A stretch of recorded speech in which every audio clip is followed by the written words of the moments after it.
Bueno, pues muy buenas tardes, perdón, bienvenidos a todos, muchas gracias por estar acá con nosotros.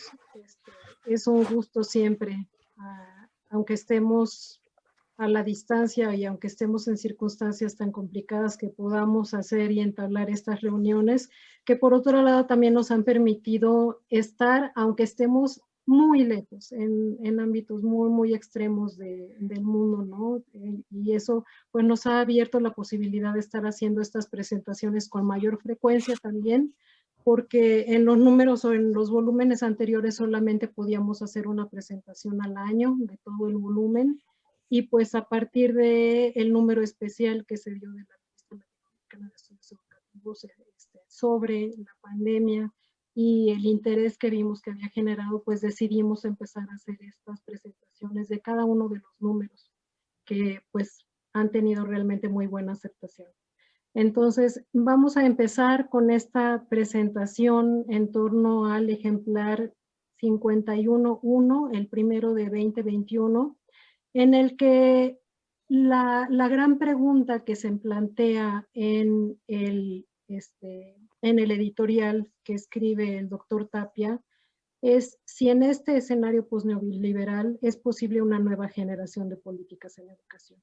Entonces eso es lo que nos trae el día de hoy aquí a esta mesa de diálogo en la que vamos a participar yo como moderadora, la doctora Mercedes Ruiz, que es nuestra editora académica responsable de la Revista Latinoamericana de Estudios Educativos, el doctor Juan Carlos Silas, que es la cabeza del CEAMOPE, que es quien aloja también a la Revista Latinoamericana, y bueno, el coordinador del número, que fue el doctor Guillermo Tapia, y también nos acompañan tres de los autores de tres artículos de este número, que son Iván Auli, también nos acompaña Rodolfo Cruz, y las coautoras de otro de los números, Felicia Darling y Mariana Barragán. Entonces vamos a empezar con unas breves palabras de bienvenida de nuestra editora responsable, la doctora María Mercedes Ruiz Muñoz. Bueno, en principio tendría que decir que para mí es un gusto estar con todas y todos ustedes.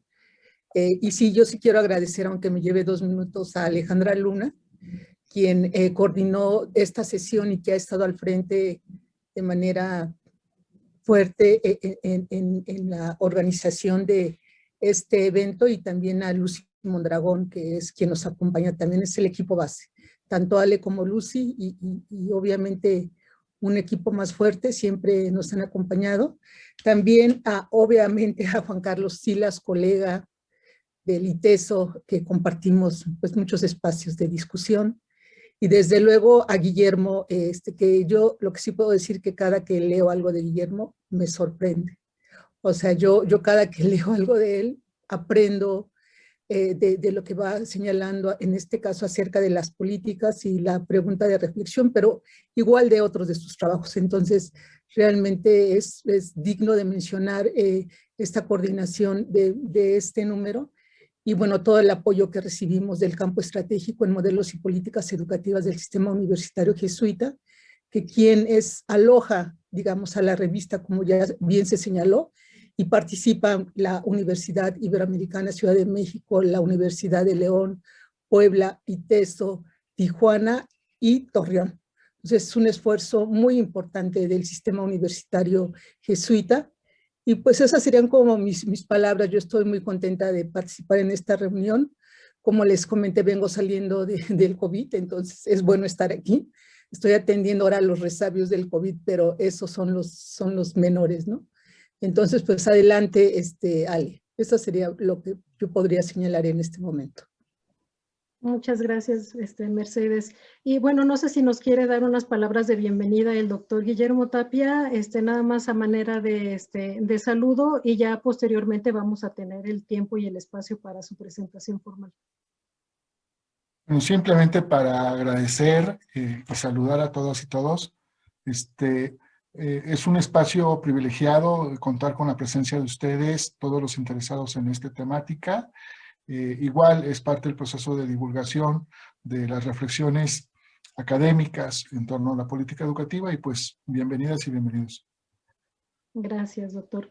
Y bueno, pues ahora sí vamos a empezar con unas palabras de Juan Carlos Silas. Como les decía, él es cabeza del campo estratégico y acción en modelos y políticas educativas del sistema universitario jesuita, que a nivel del SUG, del sistema universitario, es quien aloja a la Revista Latinoamericana de Estudios Educativos, aunque dentro de la Universidad Iberoamericana Ciudad de México nos encontramos alojados en el Departamento de Educación.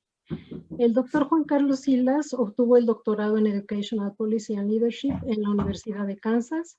Cuenta con una maestría en educación y licenciatura en psicología educativa por la Universidad del Valle de Atemajac en Guadalajara.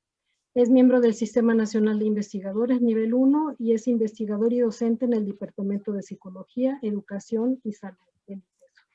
Hola Juan Carlos, buenas tardes. Gracias, Ale. Hoy ya me estoy empezando a ruborizar con este tipo de presentaciones. No. Mil gracias, buenas tardes. Y quisiera tomarme 40 segundos, 50 segundos para leer una cosita que preparé en torno a esto. Claro que evidentemente los expertos son quienes van a hablar después de mí, pero quisiera leer una cosita. Y sobre todo en torno a esto del neoliberalismo, ¿no? Que se trata de un concepto esquivo, polisémico, que estuvo de moda como fundamento de algunas políticas a partir de las últimas 2 décadas del siglo pasado y un poquito en este. Permeó hacia lo social y parece que está modificando la dinámica de relación en las comunidades. Pero siendo bien honestos, hay muchas personas, entre ellas un servidor, que no entendemos bien qué significa este tema del neoliberalismo, ¿no? A veces es más fácil tomar una postura antineoliberalista o post-neoliberal, como ahora nos van a ilustrar los autores, y tal vez porque el neoliberalismo ha perdido ya su brillo, ¿no? En esto de las pláticas y en esto de las posturas. Ya un poquito declararse neoliberalista es como equivalente a confesar algún pecado serio y más en Cuaresma, entonces es serio el tema, ¿no? Pero bueno, el neoliberalismo, como cualquier otra doctrina, tiene sus manifestaciones clave en 3 aspectos. Uno es una ideología, otra es una forma de gobierno y un tercero es un paquete de políticas que ya los autores nos van a ilustrar muy bien. Yo solamente estoy haciendo como el partiendo plaza, digamos. Manfred Steger y Ravi Roy, en su libro del 2010, dicen que las políticas se pueden sintetizar en 3, en unas siglas que le llaman DLP. La D es la desregulación de la economía, que incluye las industrias como la industria educativa. La L es liberalizar el comercio, que es la actividad central de las industrias, incluida la educativa. Y la privatización, privatizar las empresas del Estado, ya sea por la vía directa de venderlas o por la vía pasiva de dejarlas caer para que su lugar sea tomado por otras empresas privadas, ¿no? Todos sabemos que en muchas partes del mundo, empezando por Estados Unidos, incluso en el 2009, cuando fue la toma de posesión de Barack Obama, pero digo, de forma más cercana, el 2018 es el parteaguas en México, que este gobierno actual ha tenido un lento y pertinaz intento de limitar al mercado y poner al Estado-Nación como contrapeso, ¿no? Y en ese sentido me acuerdo, perdón por la metáfora, pero me acuerdo mucho ¿se acuerdan aquel viejo show en la televisión estadounidense, donde había un sketch cómico donde salía Sammy Davis Jr., ¿se acuerdan? Chaparrito cantante afroamericano, que medía 1.62, que supuestamente lo iban a poner a pelear una pelea de box con Wilt Chamberlain, que medía 2.16, antiguo basquetbolista de los Lakers de Los Ángeles, y además fue campeón en el 57 con la Universidad de Kansas. Ahí algo es bueno por ahí. Y obviamente pues le sacaba más de medio metro, entonces era así como imposible que el chiquitito derrotara al grandote, y la única forma de derrotarlo es que las políticas tomaron un lugar preponderante, ¿no? Entonces, bueno, ya habiendo dicho eso, simplemente doy la bienvenida y agradezco muchísimo, obviamente, a Iván Auli, a Rodolfo Cruz, a Mariana Barragán, Felicia Darling, evidentemente a la doctora Ruiz y al doctor Tapia, es decir, Mercedes y Guillermo, Alejandra Luna, Lucy, el Ibero Ciudad de México, gracias a todos y espero haber logrado ponerlos a salivar un poco porque viene lo bueno, que es lo que nos van a comentar los autores. Mil gracias a todos. Muchas gracias, Juan Carlos. Pues ahora sí vamos a dar paso a la presentación, digamos que inaugural de esta mesa que nos convoca el día de hoy, con el doctor Guillermo Tapia, que es el coordinador de este número y que es doctor en ciencias por el Departamento de Investigaciones Educativas del CINVESTAB, México. Es académico de la Universidad Iberoamericana León desde 1996 y está adscrito al Departamento de Ciencias Sociales y Humanidades. En la actualidad desarrolla proyectos sobre la experiencia de los jóvenes universitarios en la ciudad y es profesor en el doctorado interinstitucional en educación, en el que colabora como tutor en la línea Impacto Social de la Educación en el tema educación, trabajo y pobreza. Adelante, doctor Tapia. Muchas gracias. Bueno, pues tratar de hablar unos minutos sobre un tema tan vasto es siempre un desafío. Entonces yo quisiera solo poner sobre la mesa algunas ideas generales. No me quiero referir intencionalmente al caso de México, sino que he planteado que la reflexión se haga a una escala mayor, que es la del subcontinente de América Latina, y no pensando que sea un subcontinente homogéneo, sino que en los últimos 30 años se ha visto una heterogeneidad en el desarrollo sociopolítico e ideológico en la diversidad de países que conforman esta región, ¿sí? Sin embargo, también hay que señalar que hay un calendario político ideológico muy importante. Desde los años 60, 70 vivimos el proceso de democratización, de transición a la democracia, luego del agotamiento de varias de las dictaduras durísimas que se hicieron presentes en América Latina.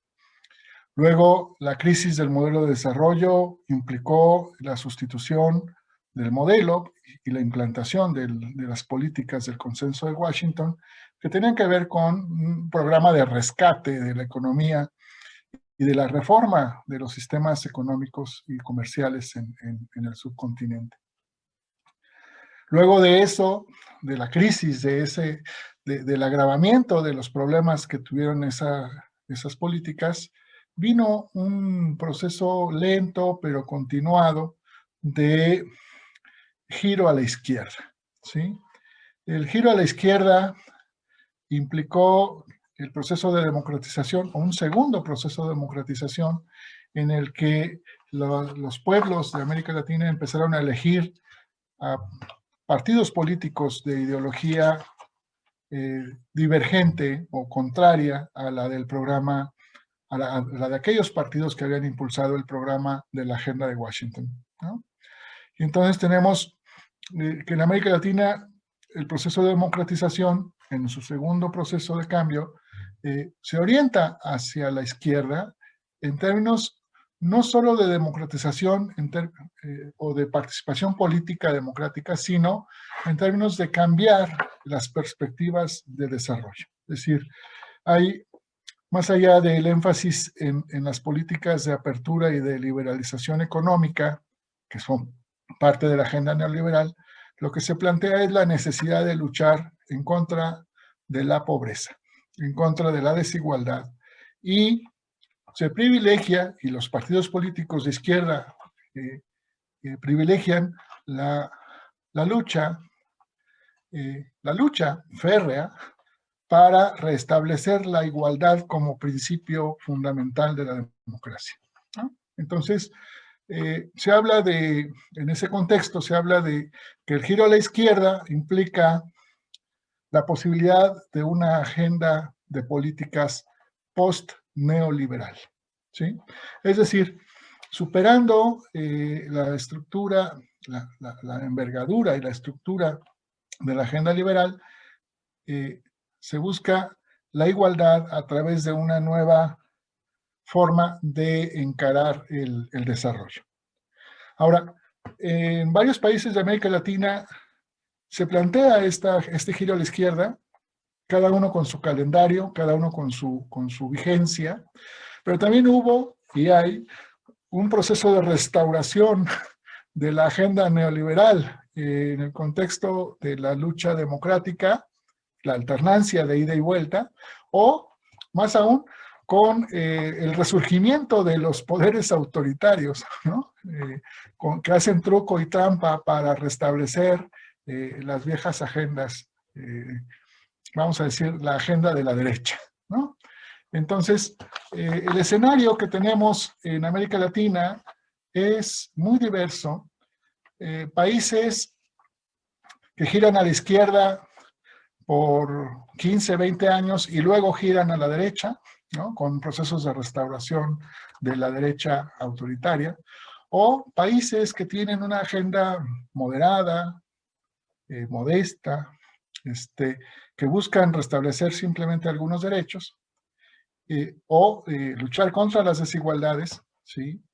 Y tenemos países que nunca cambiaron, es decir, que siguen vigente, que en su estructura política e ideológica sigue vigente plenamente el paquete de políticas neoliberales, ¿no? Es decir, la heterogeneidad de las políticas de desarrollo en América Latina está muy presente, pero lo que hay que destacar justamente es este movimiento de un grupo de países como Chile, Argentina, Brasil, Colombia, Ecuador. Se me anda escapando alguien. Ay, se me escapó. Bueno, el detalle es que van hacia la izquierda y buscan confrontar la agenda neoliberal en pos de la igualdad, pero con cosas más concretas, por la necesidad de restaurar los derechos o por generar una agenda de políticas de derechos, y eso, o basadas en los derechos, y eso lleva a un planteamiento importante de cambio en la formulación de políticas. Pero hay que verlo en sentido amplio. Estamos hablando de las políticas de desarrollo social que afectan a la vivienda, que afectan a la salud, y que afectan a las condiciones de vida de la población, a la alimentación, ¿sí? Y entre ellas podemos ver a las políticas educativas. Es decir, el giro a la izquierda y este escenario post-neoliberal implica un nuevo modelo de desarrollo o la necesidad de pensar un nuevo modelo de desarrollo o nuevas concepciones de desarrollo, ¿sí? Que afectan en su conjunto a la política social, y entre ellas a la educación, ¿sí? En ese contexto es que tenemos que visualizar que la política educativa no está aislada de esta búsqueda de transformación social en pos de la igualdad, ¿sí? La cuestión es, sin embargo, que lo que mejor distingue a esta política social es que se basa en derechos, ¿sí? Y que en consecuencia los derechos sociales.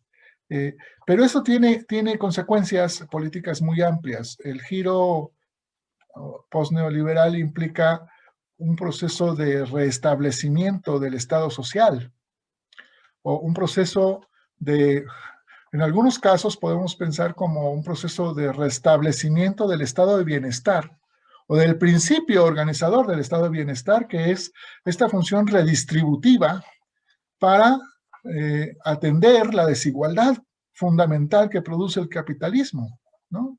Y entonces, el giro post-neoliberal implica el restablecimiento del estado de bienestar con un conjunto de políticas en atención a la desigualdad o las desigualdades, pero que implica el restablecimiento de los poderes formales del Estado. Es decir, una restauración de la centralidad del Estado en los procesos de crecimiento y desarrollo económico, ¿no? Y en ese sentido se confronta con la agenda neoliberal. Es decir, ¿quién manda aquí? ¿El mercado o el Estado? Bueno, los gobiernos de izquierda dicen, pues que mande el Estado. Y eso implica un proceso de reestatización de las políticas, de reestatización de los procesos de gobernanza para posibilitar el desarrollo, ¿no?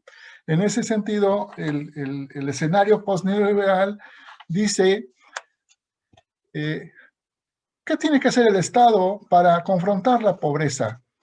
¿Qué tiene que hacer el Estado para fomentar la igualdad? ¿Sí? Y entonces, hay una reorganización de los actores participantes y de las directivas, ¿no? Que tienen que organizar el funcionamiento del gobierno con este proceso de restauración del estado de bienestar. Ahora, pero no todos los gobiernos luchan por la misma agenda. La problemática es nacional. Cada país tiene una historia específica del establecimiento de la agenda neoliberal. Y, por ejemplo, en Chile, la lucha más fundamental en el escenario del gobierno de izquierda no es la igualdad per se, es en principio la restauración del papel del Estado en la educación. La posibilidad de garantizar la gratuidad del derecho a la educación, que es, ustedes recuerdan, Chile es el caso paradigmático de la implantación de un modelo neoliberal radical, ¿no? Y entonces los gobiernos de izquierda en Chile tratan de restaurar la directiva estatal, pero para restaurar la gratuidad. En cambio, las agendas como la brasilera o la argentina, ¿sí?, lo que luchan es por la inclusión. La inclusión en el sentido de limitar los grados de pobreza de la población a través de políticas de inclusión que les permitan siquiera participar en la escena pública. Entonces, son agendas nacionales que interpretan la historia del neoliberalismo y que interpretan las posibilidades de desarrollo de cada país. En ese sentido, en el escenario post-neoliberal, las políticas de inclusión, las políticas por la igualdad, son diversas, son heterogéneas. Sin embargo, y aquí cabe una aclaración, el menú de opciones de política social y de política educativa no parece en todos los casos desprenderse de la caja de herramientas neoliberal, ¿no? Parece haber una especie de sobrevivencia de las políticas por la inclusión o por la equidad basadas en transferencias condicionadas, ¿no? Este énfasis en transferencias monetarias condicionadas sucede en países como Argentina, como Brasil, como México, en los que parece que la política por la inclusión o por la igualdad se agota en la transferencia de recursos monetarios. En unos casos más condicionada, en otros casos menos condicionada, pero no parece haber otra gama, otro menú de políticas.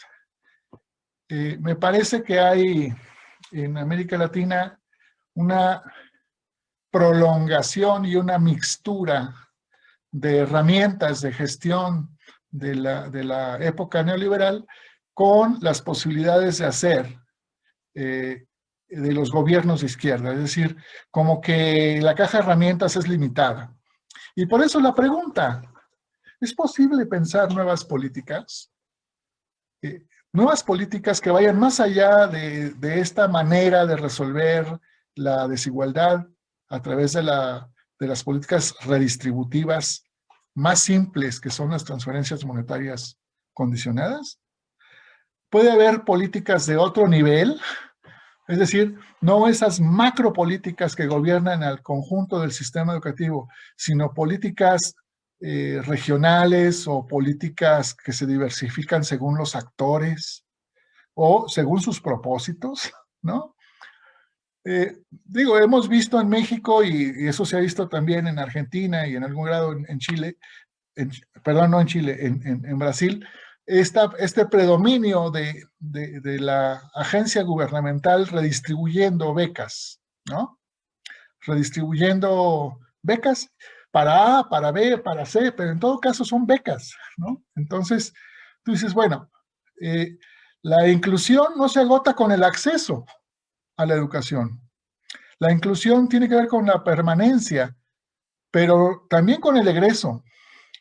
Pero más allá, tiene que ver con la eficacia de los procesos educativos.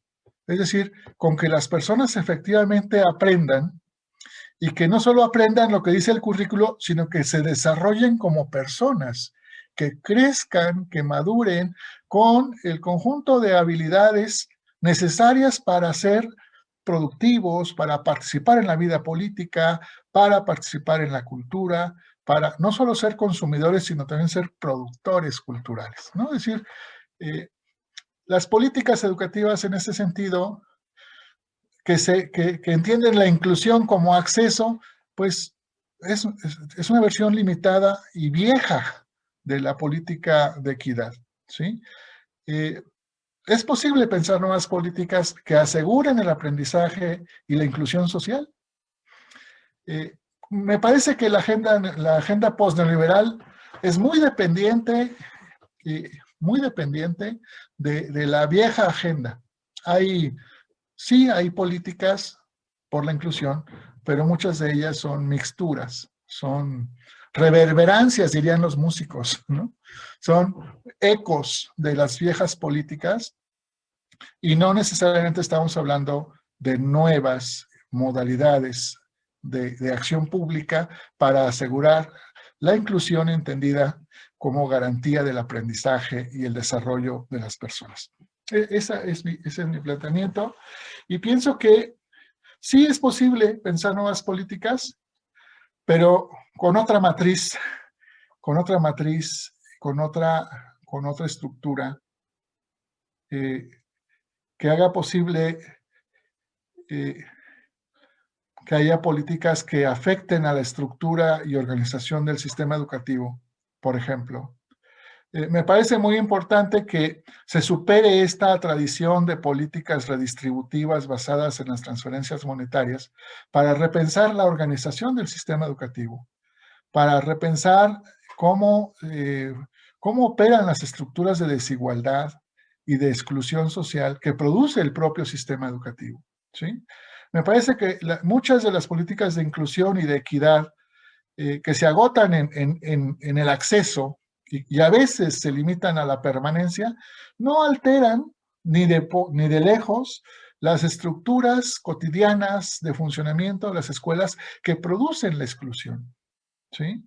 La falta de atención pedagógica o la falta de atención a la dimensión socioemocional o la falta de atención a procesos de convivencia cotidiana en las escuelas, hacen que los procesos de desigualdad simplemente se reproduzcan, a veces sin ningún matiz. Es decir, la desigualdad que produce el sistema educativo se está reproduciendo de manera grosera. ¿Por qué? Porque las políticas ni siquiera le tocan el corazón a las estructuras reales de producción y reproducción de la exclusión y de la desigualdad. Bueno, ahí está un planteamiento general, no quiero extenderme de más.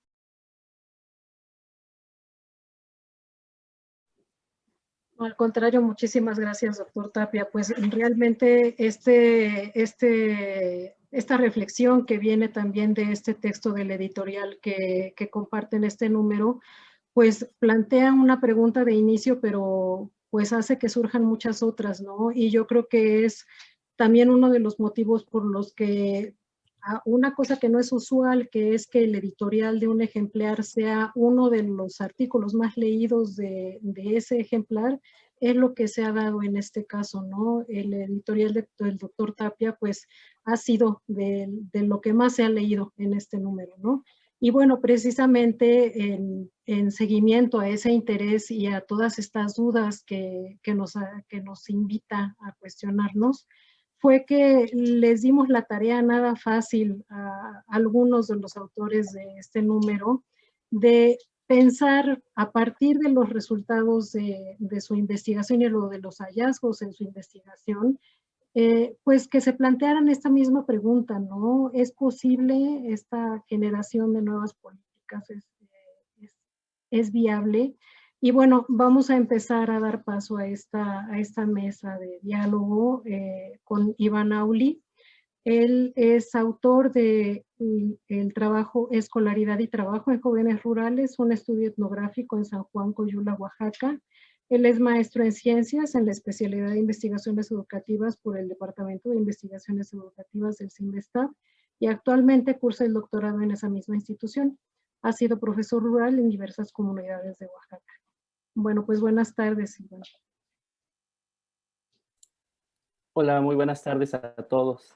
Pues antes de comenzar mi participación, quisiera agradecer la invitación a la Revista Latinoamericana de Estudios Educativos, pero mi agradecimiento se extiende aún más al haber aceptado mi contribución después de un examen académico, editorial. Estoy muy agradecido porque se haya publicado este trabajo, ¿no? Bueno, pues la mesa de diálogo plantea el tema: en un escenario postneoliberal, ¿es posible una nueva generación de políticas en educación? Yo quisiera complementarlo con algunos planteamientos que puse en el artículo. No sé si sea posible compartir mi pantalla. Sí, sí se puede, debes poder. A ver. Ahí está, ¿verdad? Sí, ya Muy se bien. ve bien. Pues bien, antes de comenzar un poquito, quisiera abrir un paréntesis y comentar que el trabajo, Escolaridad y Trabajo en Jóvenes Rurales, un estudio etnográfico en San Juan, Coyula, Oaxaca, es el resultado de mi tesis de maestría, y pues quisiera mencionar un elemento importante. Este artículo se lo dedico a mi director, a mi mentor, el doctor Eduardo Valls. En memoria de él he hecho este artículo debido a que él fue parte importante de este trabajo, ya que amplió mi horizonte de comprensión con respecto al tema que abordamos. Muy bien, pues en México se legisló la obligatoriedad de la educación media superior, para lo cual el gobierno implementó medidas como aumentar la cobertura, ampliar instalaciones, contratar docentes, otorgar becas económicas y establecer nuevas modalidades.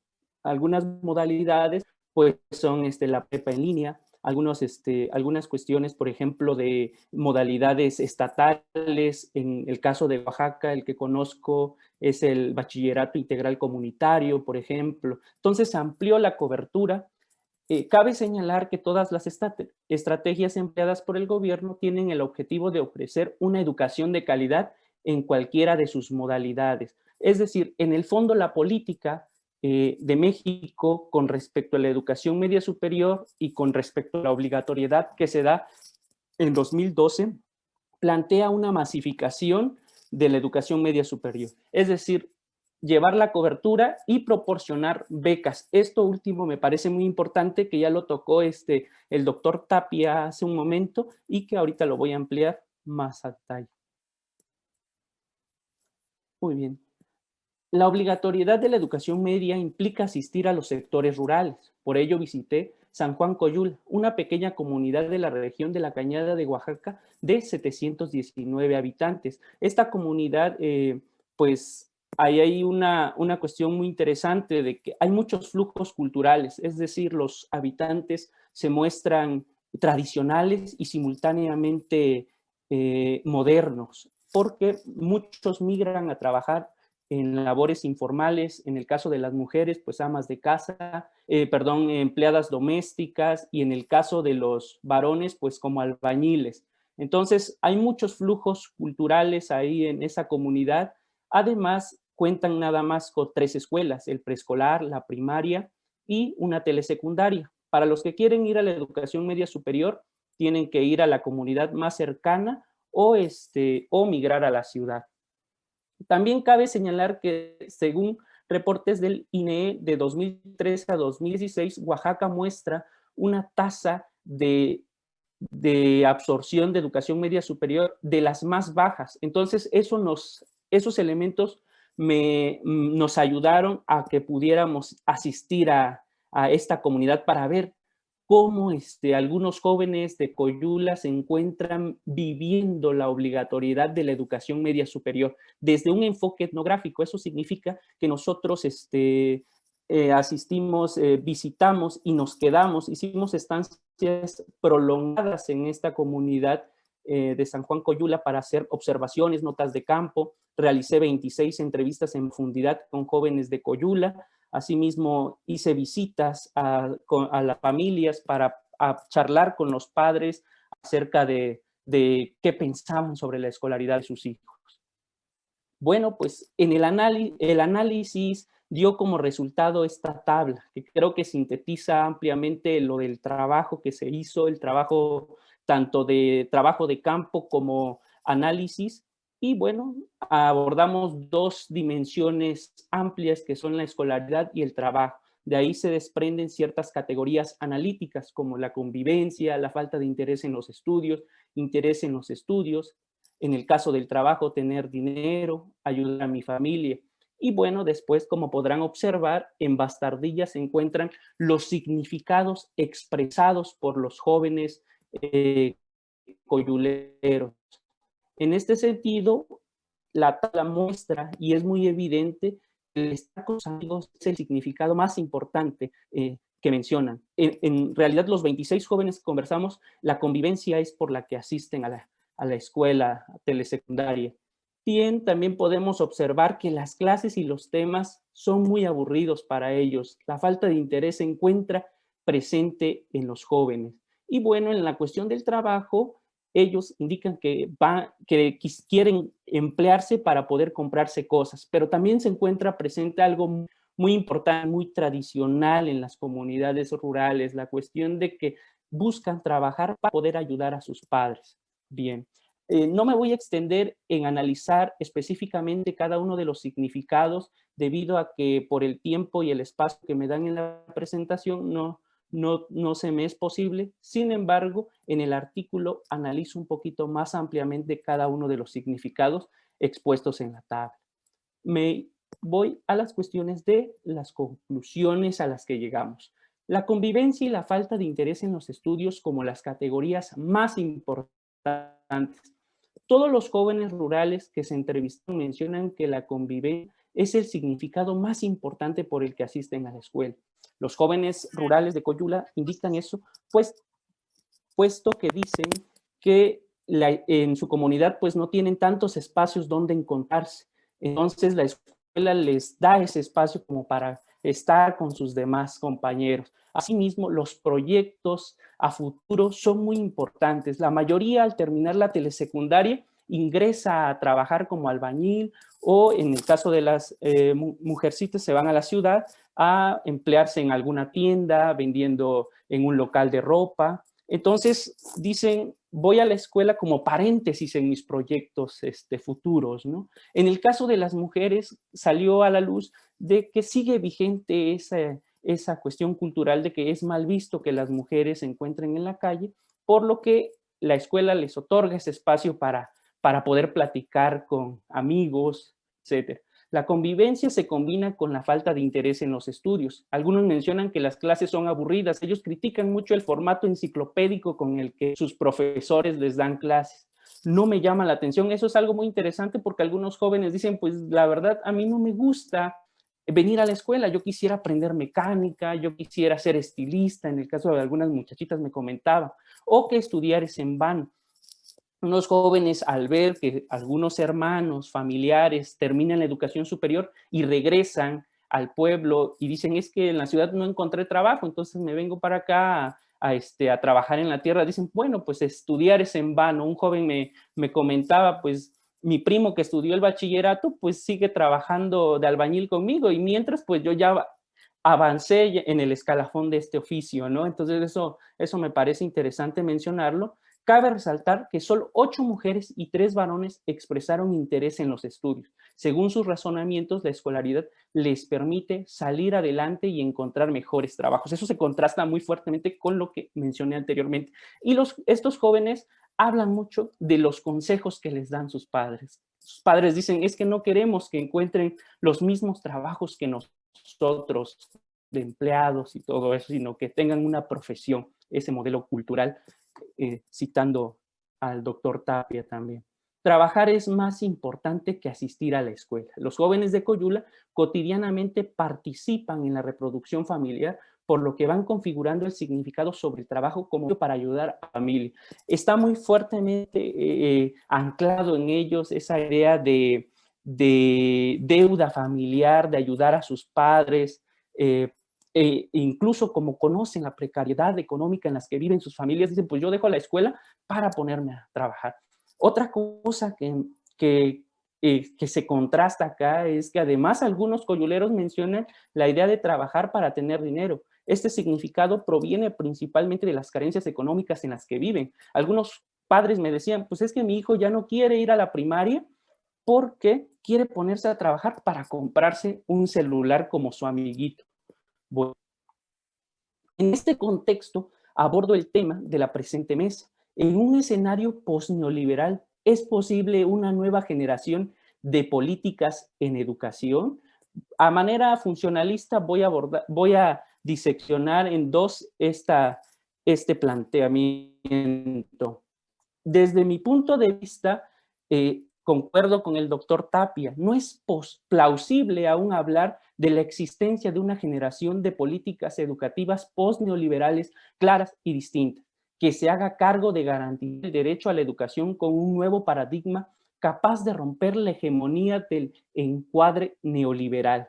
En ese sentido, ejemplificando mi postura con respecto a la educación media superior en México, es posible observar que las estrategias impulsadas por el gobierno aún tienen un tinte neoliberal, ya que buscan la masificación otorgando el servicio y becas. Es decir, aquí está la escuela, ten tu beca, sin tomar en cuenta todo el entramado cultural en el que se encuentran viviendo esas familias. En ese sentido, se plantea ahora la pregunta, ¿es posible una nueva generación de políticas en educación? Como buen tópico podría decir que sí es posible. No obstante, no solamente como utópico, sino me parece que es necesario una nueva generación de políticas en educación. Es importante, indispensable. En el caso específico de la educación media superior en espacios rurales, se debe contemplar las características culturales. Ahí se encuentra muy vigente todavía algunas cosas que me comentaban los padres de familia. Para echar tortillas no se necesita estudiar, me decían los padres. Entonces, y al platicar con ellos, eso mismo que les aconsejaban a sus hijos, lo mismo le habían dicho sus padres. Todavía se encuentra vigente esa cuestión cultural. Ojo, desde mi punto de vista habría que abrir políticas en educación que ayuden a las familias rurales a que la escuela es importante. Ojo, cambiando la noción de escuela, no la idea de ir a la escuela para salir adelante y ser mejores, no, sino la escuela como un espacio en el que el alumno, el joven, se encuentra con el conocimiento y crece como persona. Bueno, hay jóvenes rurales que por interés o su situación familiar económica no estudiarán la educación media superior o la educación superior, porque buscan una formación para el trabajo. ¿Qué quiero decirles? Hay jóvenes por la misma situación económica, no van a estudiar la educación superior. Entonces, a mí me parecería realista construir una política en educación que formara para el trabajo a estos jóvenes. Me parece que el doctor Enrique Pic ha descrito muy bien la manera en que la formación para el trabajo amplía el horizonte de jóvenes vulnerables. Eso me parece que habría que ir contemplando, y eso sería entrar en una nueva generación de políticas en educación, dejando de lado un poco la cuestión de cobertura y de becas. En ese sentido, daría mi participación, creo que me extendí mucho, no sé, o todavía me sobra tiempo para dialogar. Ya estamos a buen tiempo, muchas gracias, Iván. Muy eso interesante. es por mi parte, todos, sí, muchas gracias, muy interesante todo. Y bueno, sí daríamos pues ponencias de 1 hora para cada uno de los temas, pero sí nos vemos restringidos un poco por el tiempo. Y bueno, con esto damos paso entonces a otro de nuestros autores, a Rodolfo Cruz Vadillo. Él es autor del texto Las inclusiones razonables en materia de discapacidad en México, política de educación inclusiva. Él es doctor en investigación educativa por la Universidad Veracruzana, realizó estudios de postdoctorado en la Unidad Interdisciplinaria de Ciencias de la Salud y Educación de la Universidad Nacional Autónoma de México, es miembro del Sistema Nacional de Investigadores Nivel 1 del CONACYT y también es investigador de la Universidad Popular Autónoma del Estado de Puebla. Buenas tardes, Rodolfo, adelante. Buenas tardes a todos. Muchas gracias por el espacio para poder compartir, por la invitación. Me parece que hoy por hoy, en esta crisis que estamos viviendo, estos espacios se agradecen porque nos permiten salir un poco del mundo del trabajo, que cada vez parece haberse duplicado y triplicado, y sentarnos como a pensar en dónde estamos, hacia dónde vamos, y creo que es algo de lo que nos interesa a todos en esta mesa y a los que han decidido estar por acá. Bueno, pues yo voy a iniciar como pensando un poco en la pregunta, y antes como de intentar contestarla, me gustaría pues plantear un poco acerca de mi experiencia en torno al trabajo, por ejemplo, con profesores, ¿no? De repente, en lo que puede ser relativo a las políticas educativas en particular, ya no tanto solo a las políticas en general, pues habría que plantear una forma de entender pues, la propia política como un espacio de transformación que no solo tiene que ver con cuestiones materiales, sino también simbólicas, que posibilite pensarla, incluso, bueno, todavía más potente, imaginarla de otra forma. Creo que la temática que nos trae aquí es cómo imaginar, diría, bueno, imaginación sociológica hablaría Mills, ¿no? Cómo imaginar de otra forma la política educativa. La experiencia que yo he tenido, por ejemplo, cuando trabajo con los profesores, es que está muy aparejada la idea de la política educativa con una cuestión jurídica en educación, ¿no? Es decir, para los profesores, pues la política educativa es el plano de la ley, y esto no permite como una relación dialéctica, es decir, el profesor pues está en un tipo de espacio pasivo frente a la política, y entonces en esa pasividad donde el profesor no puede hacer gran cosa, ¿no? Si la política, pues intenta ordenar las cosas, y lo podemos entender así como forma general, intenta ordenar ese espacio, habría que pensar que esas cosas que también intenta ordenar responden a determinadas psiques, cuerpos, subjetividades, identidades que están ahí circulando en lo social, y que pues es mediante la acción pedagógica de los profesores como una práctica que pueden hacerse posible. Sin embargo, cuando yo considero solo que la política es ese espacio jurídico, pues esto no es muy visible, o sea, no es visible los profesores cuál es el papel que les toca, y la constitución de una agencia frente, ¿no? a la propia política. La política educativa se torna como una cuestión ajena a la labor, y pues eso imposibilita la participación, ¿no? Entonces, creo que por ahí de lo más cercano, yo sé que los profesores no son solo aquellos que están encargados, están dentro de la cuestión escolar, educativa, pero me parece que son los encargados de realizarla en su mínima expresión, ¿no? Hasta el último punto. Ahora, bueno, con respecto a la pregunta, me parece que en este punto, en el marco de esta crisis que estamos viviendo, la propia pregunta nos puede llevar, ¿no? Nos puede sesgar un poco, ¿no? Y posiblemente ese sesgo ahí no posibilite como activar esta imaginación, la transformación, ¿no? Porque incluso la propia pregunta de otra generación de política. Bueno, nosotros hemos visto generaciones tras generaciones de políticas, ¿no? Ya sabemos todas las que están ahí, cómo se dan una tras otra, cómo una intenta, ¿no? Seguida de la otra, incorporar nuevos elementos en su haber, y que sin embargo, bueno, la duda que tenemos hoy, por eso estamos aquí, es, y que nos refieren los resultados de las mismas, pues tienen que ver con esta auténtica posibilidad de cambio como resultado de los nuevos diseños implementados, ¿no? Yo tendría que pensar un poco, y es la idea que quiero defender sobre pues la revisión de las formas en que han cambiado esas políticas, ¿no? Pensar la generación, pues a veces te cae como la sospecha, ¿no? De cierta práctica de asimilación de una tras la otra. O sea, habría que repensar un poco si los cambios generacionales no han implicado también ciertas asimilaciones de una u otra, y no así rupturas, ¿no? Rupturas que pudieran pues, ser oportunas para la transformación que ahora el doctor Tapia pues, nos ha ilustrado de forma muy concreta, ¿no?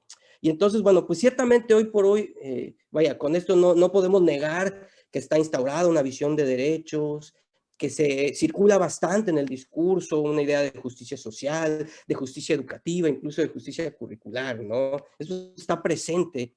Incluso políticas, como ya también se había mencionado, y como lo que abordo yo en el artículo, que pretenden incluir a aquellos pues, que habitaban los márgenes o que incluso ni siquiera eran visibles. No obstante, esta realidad, esta crisis sanitaria, que hoy ya no solo es una crisis sanitaria, nos llevó también a visibilizar con mayor potencia y profundidad pues, a esas insuficiencias de estas últimas generaciones de políticas.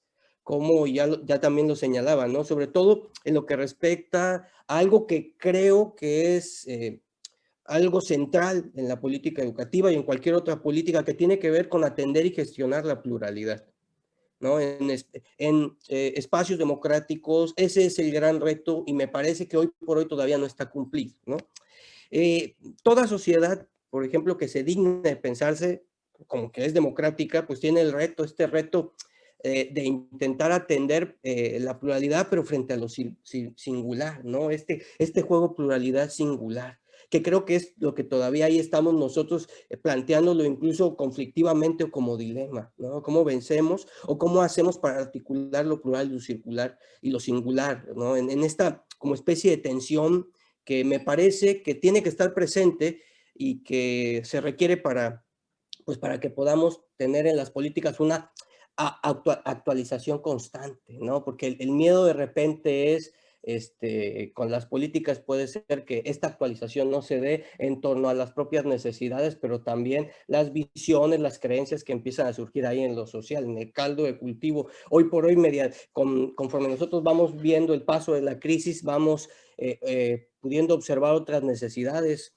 otros elementos que ahí emergen, y que pues, no habíamos visto y que nos tiene que hacer, ¿no?, parar un poco en el camino y repensar lo que estamos haciendo, ¿no?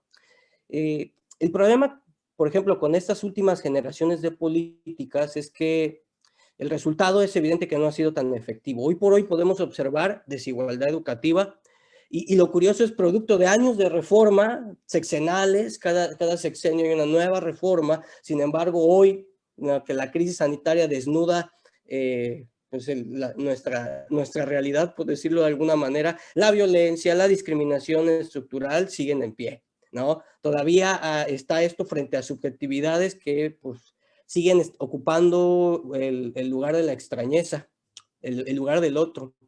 Otredad que muchas veces, por desgracia, se traduce en relaciones antagónicas de amigo-enemigo, donde, como en toda relación antagónica, pues la aniquilación de la diferencia pues parece ser una finalidad de las lógicas incluso más igualitaristas, ¿no?, más actuales, donde parece ser que lo importante es solo lo común, y entonces tendríamos que pensar dónde queda la diferencia. Este juego que decía yo entre lo singular y lo plural, ¿no?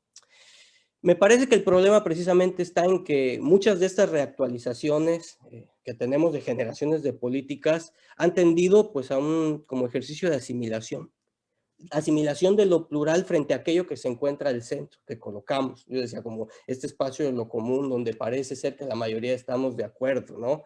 Y que sin embargo ha instaurado pues otro tipo de inclusiones, incluso de exclusiones. O sea, legitimado incluso exclusiones, y exclusiones no solo materiales, sino también simbólicas, sobre todo para aquellas identidades sociales pues que lejos están de representar a este individuo, que cuando uno piensa cuál es la imagen del individuo en la política central, ¿no? A veces solo puede caber este individuo heterosexual, blanco, de clase media, deportista, padre de familia, profesionista, etcétera, etcétera, ¿no? Y todo lo que queda al margen, que ahí es donde también podemos encontrar esto que yo comentaba de lo plural, pues no parece hacerse muy visible. En este proceso, bueno, si bien se han dado cambios, ya lo comentaba, no ha sido visible un ejercicio de ruptura. Me parece que lo que tendríamos nosotros que pensar, o sea, y aquí ya voy como intentando responder, ¿no? Yo opino lo mismo que el doctor Tapia. Sí es posible pensar nuevas políticas, pero el ejercicio ya no tendría que ser como por asimilación, ¿no? En la explicación lo veíamos, más o menos parece ser como hay un núcleo duro que no ha cambiado, que no ha tenido como la plasticidad suficiente, y entonces ha seguido como si fuera en una lógica aditiva, ¿no? Vamos adicionando cosas, sujetos que estaban fuera hoy por hoy ahí están dentro también, pero no hay una ruptura con las visiones, pues que han sido, por decirlo de alguna manera, hegemónicos, ¿no?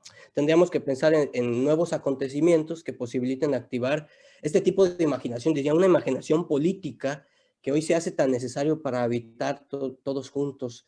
Este momento de crisis nos tiene que poner a pensar que siempre hemos necesitado a los otros, pero que hoy por hoy lo necesitamos mucho más. Me parece que algo que, bueno, que no ha ayudado tampoco ha sido, pues al final, como este fin de la historia también, ¿no? Tiene que ver con la lógica en que hemos diseñado también o pensamos en que se hace política. Esto es una discusión que supera lo metodológico, ¿no? Y que por desgracia, como lo hemos dejado un poco de lado como discusión, pues ha caído como en el lugar de lo dado, ¿no? Se encuentra cristalizado y escasamente lo cuestionamos, ¿no? En las últimas décadas, bueno, en algún momento cuando se empieza a hablar de la política, ¿no? Como un espacio más amplio, donde adentro de la política pública, por ejemplo, está la política educativa, pues se llevaban grandes discusiones en torno a las formas en que la política debía diseñarse, pensarse, conceptualizarse, emplazarse, construirse, ¿no? Estas discusiones pues pasaron constantemente de miradas, por ejemplo, epistemológicas, teóricas, algunas más técnicas, de miradas donde de repente parecía que esta lógica, de esta metodología que podíamos aplicar, podía llevarnos a la neutralidad y al reconocimiento, bueno, a la par también del conflicto o viceversa, ¿no? Entre lo conflictivo y lo neutral, entre lo ideológico y lo que pudiera decirse como más científico, ¿no? O sea, ahí de repente creo que en el propio pensar la política hemos perdido que en el centro se encuentra lo político, o sea, lo político como la antesala a la constitución de los problemas y las necesidades. Pensamos que la forma de hacer política ya está dada. Ahí hay una metodología que nos lleva, ¿no? Y que con esa metodología es que nosotros vamos a poder hacer observables los problemas, ¿no? Me parece que en muchos casos esto puede representar como un impasse, o sea, en donde el consenso, este consenso más cientificista posibilitó pensar metodológicamente la forma que debía trabajarse el tema, el diseño, y bueno, seguir las líneas más ortodoxas incluso de los principios científicos. Sin embargo, como decía, bueno, olvidamos que dentro de la política, o sea, que la metodología, bueno, dentro de la política, dentro de cualquier área, cuando yo aplico pues una determinada metodología, un método, forzosamente me estoy adhiriendo a unas lentes teóricas que en la medida que me permiten ver cosas también nublan otras, ¿no? A ver, habría que pensar también que esta política como ejercicio profesional, ¿no? Que ya nos diría Weber, y como parte también de una disciplina científica, puso como dadas las formas de hacer política, ¿no? Esta idea más cientificista, olvidando que esta selección metodológica nunca es neutral.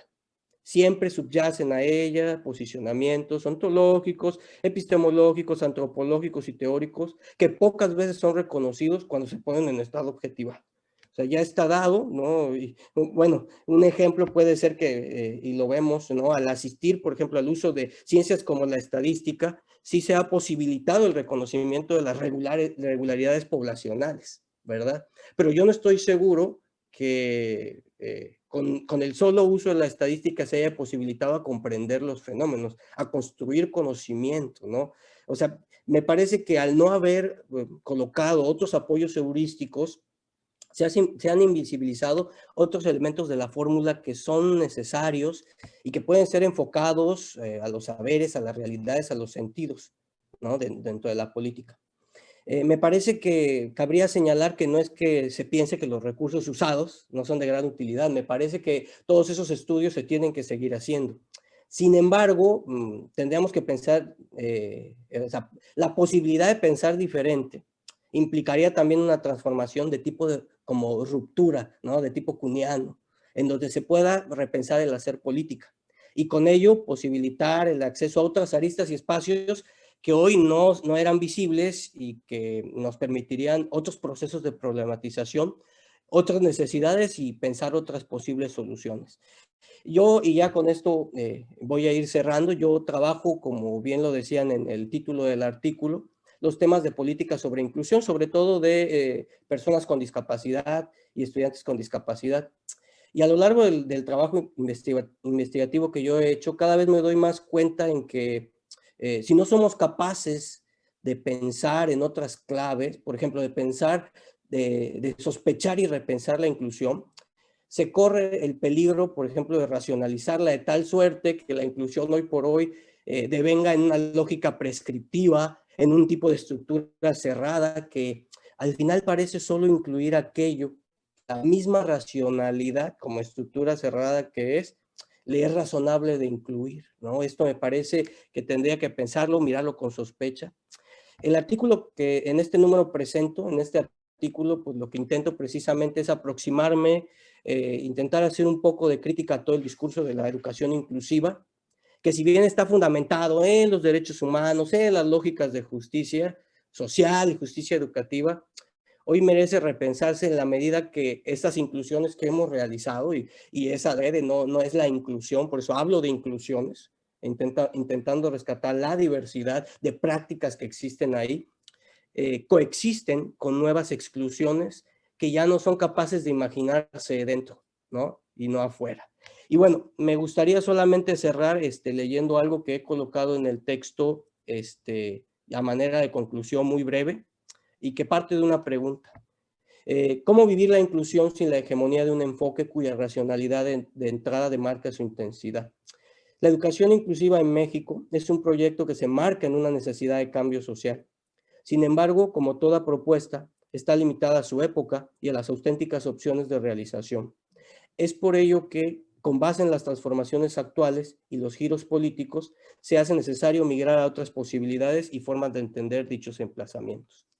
Es así que una de ellas tiene que ver con no pensar a la educación inclusiva como una estructura cerrada, donde a la vez que totaliza el espacio, se ve limitada en la práctica por las condiciones singulares presentes. En este sentido, más que hablar de inclusión, sería prudente hablar de inclusividad, la cual implica varias reconfiguraciones teóricas y epistemológicas de entrada.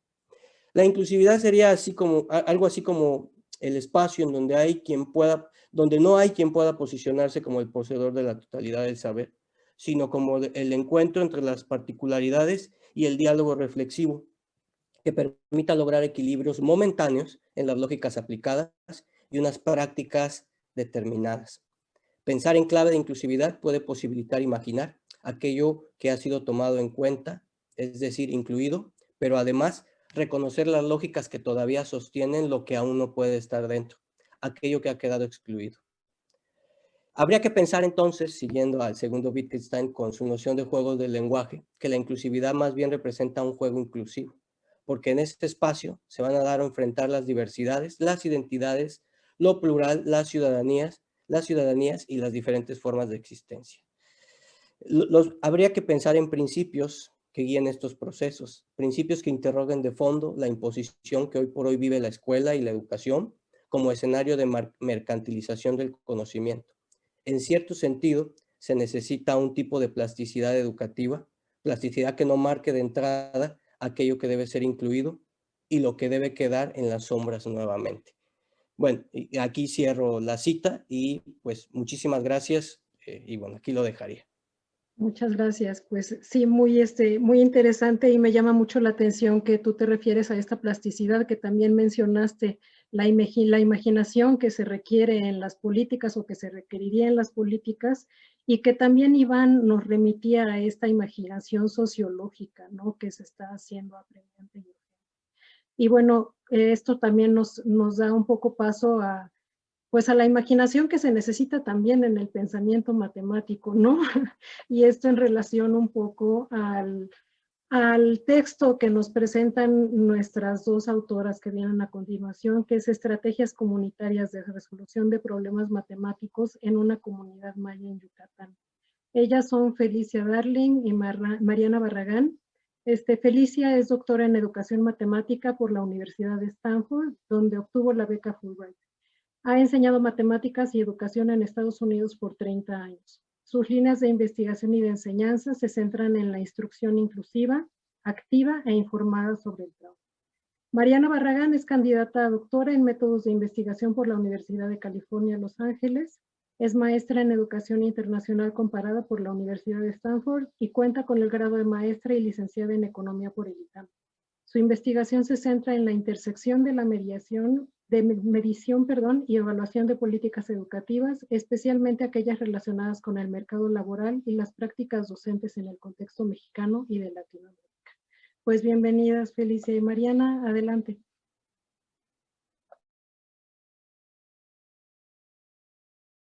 Está cerrado tu micrófono. Felicia, tu micrófono está cerrado. Ok, listo. ¿Ya?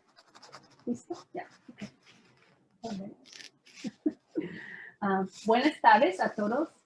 Muchas gracias por invitarnos a hablar sobre nuestra publicación. Me llamo Felicia Darling. He enseñado cursos de matemáticas y educación durante 30 años. Estoy interesada en la instrucción activa e inclusiva y en el apoyo a los estudiantes que han experimentado un trauma. Soy la investigadora primera del estudio. Oh, you're muted. You're muted. Una disculpa, el micrófono. Hola a todos, buenas tardes. Mi nombre es Mariana Barragán y como comentaba Alejandra, soy candidata a doctora por la Universidad de California en Los Ángeles. Mi investigación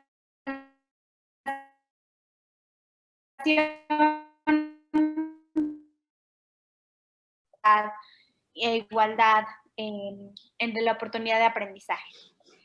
En esta presentación, en los primeros 5 minutos, Felicia nos va a platicar sobre los resultados del estudio etnográfico de 6 meses que se realizó en una aldea en la escuela maya en Yucatán. Y en los últimos 5 minutos vamos a intentar hacer estas conexiones y las implicaciones que tienen los resultados de este estudio para la generación de políticas educativas en este nuevo contexto. Completé una etnografía de 6 meses para explorar cómo los habitantes mayas yucatecos usan las matemáticas en la vida cotidiana y cómo podemos incorporar estos recursos culturales en la instrucción matemática en la escuela secundaria local. Los resultados indicaron que hubo una desconexión. Los habitantes mayas yucatecos tenían métodos innovadores para resolver problemas matemáticos en la vida cotidiana. Sin embargo, pensaron que las matemáticas eran solo matemáticas que aprendieron en la escuela. Por ejemplo, Adelaida tiene 96 años y solo habla maya yucateco. Me dijo, no uso las matemáticas en la vida diaria porque no fui a la escuela. Sin embargo, me contó una historia matemática sobre su juventud. Cuando era joven y jugaba en el campo, sabía cuándo regresar a casa y decir la hora usando el sol. Dibujaba 3 líneas en la tierra y miraba la sombra del sol moverse por el cielo durante el día.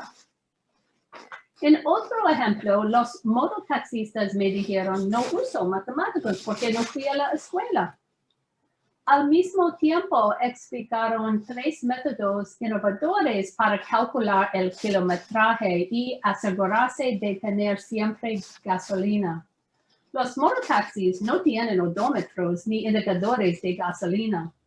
Un mototaxista llenó su tanque cuando ganó 200 pesos, otro llenó su tanque a la 1 de la tarde, otro abrió su tanque y usó una regla para medir el nivel de gasolina. Probamos 2 problemas de matemáticas. Ellos se basaron en las experiencias vividas por los estudiantes. y les ofrecieron oportunidades para usar sus habilidades sociales e improvisadas. Los estudiantes tenían que desarrollar un plan para no quedarse sin gasolina. Fue similar a la situación de los mototaxistas.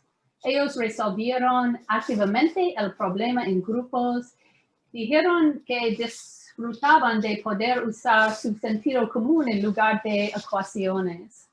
El problema era más relevante culturalmente y les dio libertad para usar métodos más innovadores. Si les gustaría saber más de mi vida laboral, aquí hay algunos libros y artículos seleccionados. And actually, I can probably give people a copy of the Teaching It book for free. I can give you the PDF if you want that. Yeah. En este momento, Mariana Barragán Torres explicará las implicaciones para las políticas educativas. Bueno, a partir de los aprendizajes de esta pieza etnográfica, concluimos hay 4 campos específicos para la generación de política educativa que nos pueden servir, ¿no?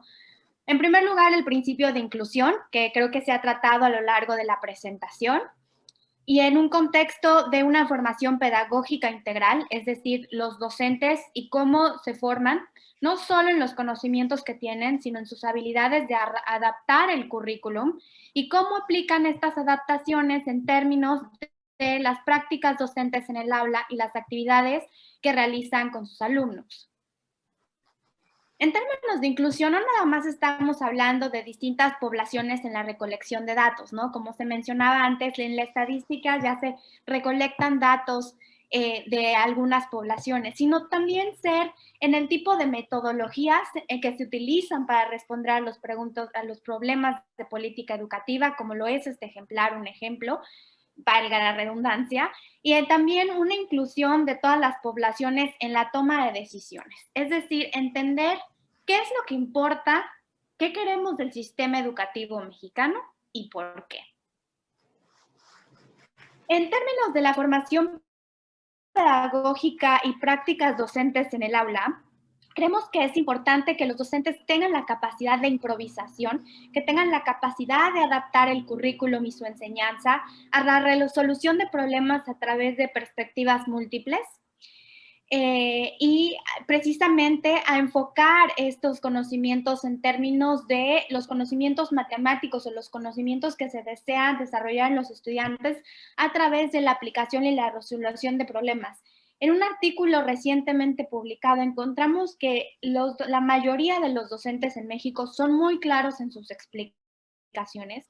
Sin embargo, aún no hemos encontrado la forma de desarrollar esa capacidad de nuestros docentes de que utilicen enfoques múltiples para la resolución de problemas y de cómo generar a partir de esto, cómo generar patrones y generalizaciones que se apliquen a los problemas que nuestros estudiantes enfrentan en la vida diaria.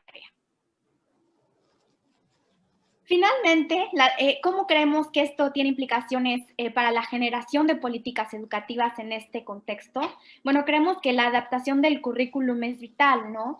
Es decir, la importancia y las aplicaciones que tienen en la vida diaria de nuestros estudiantes, tenemos que demostrárselos. Que sus conocimientos vayan más allá de conocer una teoría o de poder resolver un problema abstracto. Es decir, lograr de manera más allá de lo que está escrito en un plan de estudios, desarrollar competencias y habilidades en los estudiantes y también en los docentes para que ellos a su vez tengan esa posibilidad de enseñarla a los estudiantes, ¿no? En el contra transformación social, como se mencionaba anteriormente, creemos que es a través de la adaptación del currículum, como se mencionaba, a nivel región. Es decir, que para los problemas a los que se van a enfrentar en el futuro.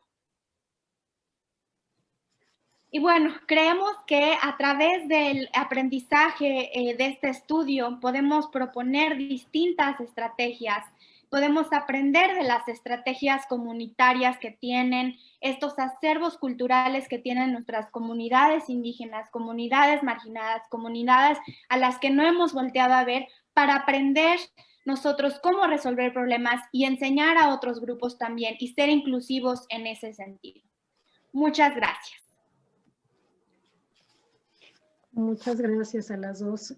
Pues es un gusto realmente.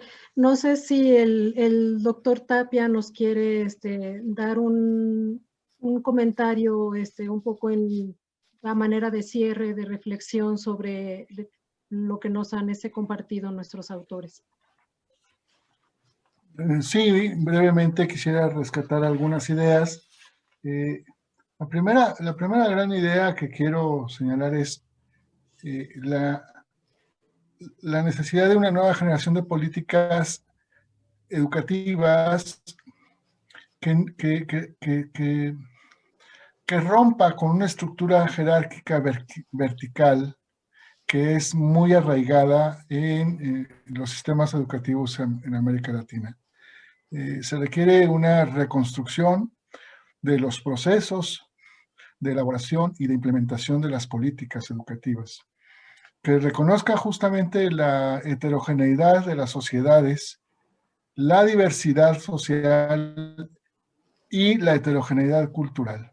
Es decir, es importante, bueno, las políticas educativas en América Latina históricamente han sido el pilar con el cual se han constituido las naciones, ¿no?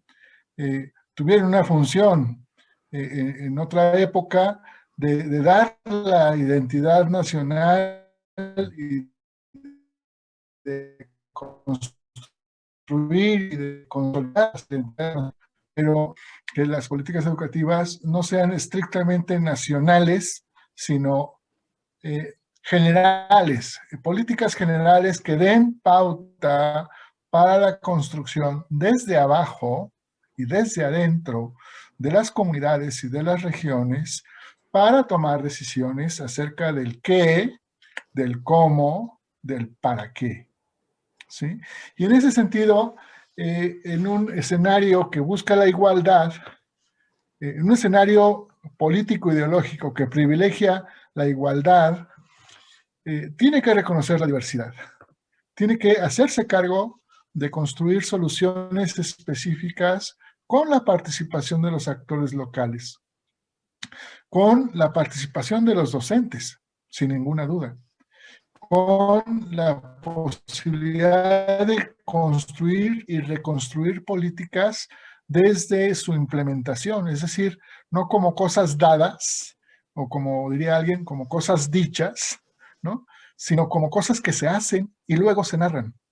Es decir, con la posibilidad de construir desde abajo y desde adentro nuevas formas de gestión de la diferencia y de la participación de los actores desde abajo y de los actores de la educación, pero que no se restringe a los docentes ni a los directivos escolares, sino y especialmente de las familias y de las comunidades, ¿no?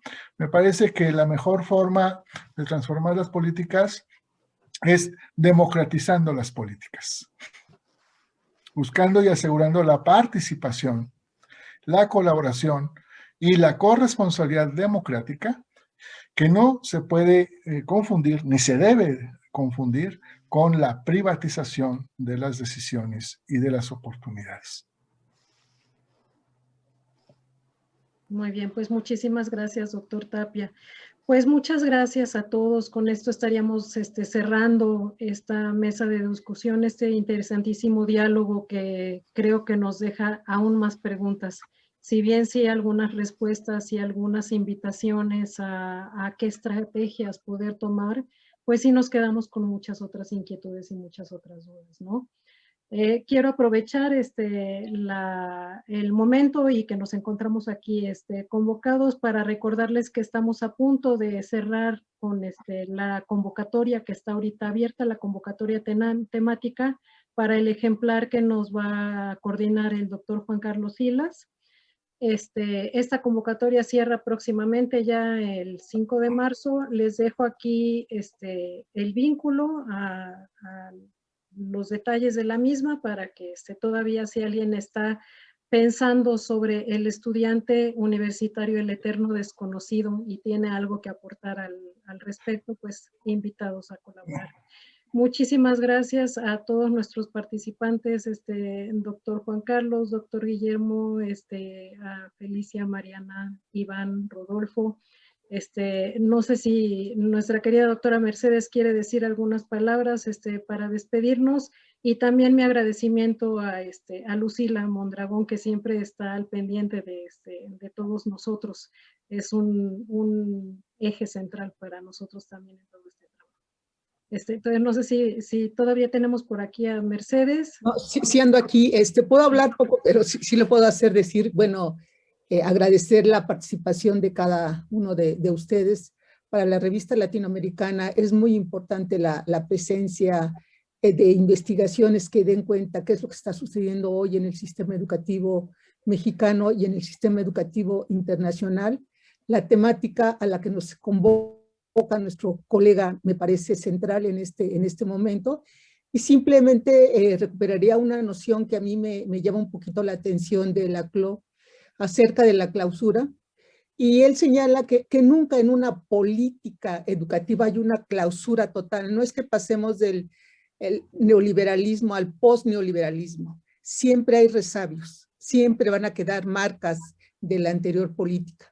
Entonces, en ese sentido, bueno, la pregunta base de esta discusión sí tendríamos como que replantear en términos de continuidades y discontinuidades, y por otra parte que hacer política de abajo y desde adentro tal como se señaló, pues es lo que hemos señalado varios estudiosos de políticas para ir construyendo mayor democratización y toma y una mayor actoría de nuestras escuelas y maestros. Eso sería de mi parte. Muchísimas gracias, Mercedes. Pues Juan Carlos, algunas palabras para que nos despidamos. Gracias. No, pues simplemente agradecer, Felicia, Mariana, Rodolfo, Iván, Guillermo, Mercedes, Lucila, Alejandra, todos los que han estado participando en esto. La verdad es que, como ya lo dijo Mercedes, es un honor y un privilegio poder estar llevando a cabo toda esta serie de iniciativas. La revista latinoamericana de estudios educativos va constantemente para arriba, y solo me permitiría reforzar tu comercial con relación al número nuevo que estamos queriendo cerrar ya pronto, el 5 de marzo, el estudiante, el eterno desconocido. Algún momento bromeábamos que uno se hace viejo cada año, uno cada año tiene un año más. Sin embargo, nuestros estudiantes universitarios cada año siguen teniendo 20 ellos. Entonces son una especie de zona gris, son un enigma para nosotros los estudiantes universitarios, y es interesante abordarlo. Entonces, permitiéndome la ligereza del comercial, si tienen algo que compartirlos, por favor, adelante. Y felicidades, Alejandra, te paso el micrófono. Muchas gracias. No, pues muchísimas gracias a todos. Con esto cerraríamos. Les estoy dejando aquí el correo de la revista latinoamericana de estudios educativos en el caso de que tengan alguna duda, alguna sugerencia, algún comentario para nuestros autores, para Juan Carlos, para el doctor Guillermo Tapia, para cualquiera de nosotros. Con gusto ahí los atendemos, y pues será un gusto estar en contacto con todos ustedes. Muchísimas gracias. Buenas tardes. Y que tengan pues un excelente próximo fin de semana. Gracias, Ale. Gracias. Luego. Un honor. Gracias. Buena tarde. Saludos. Buenas tardes. Bye, bye.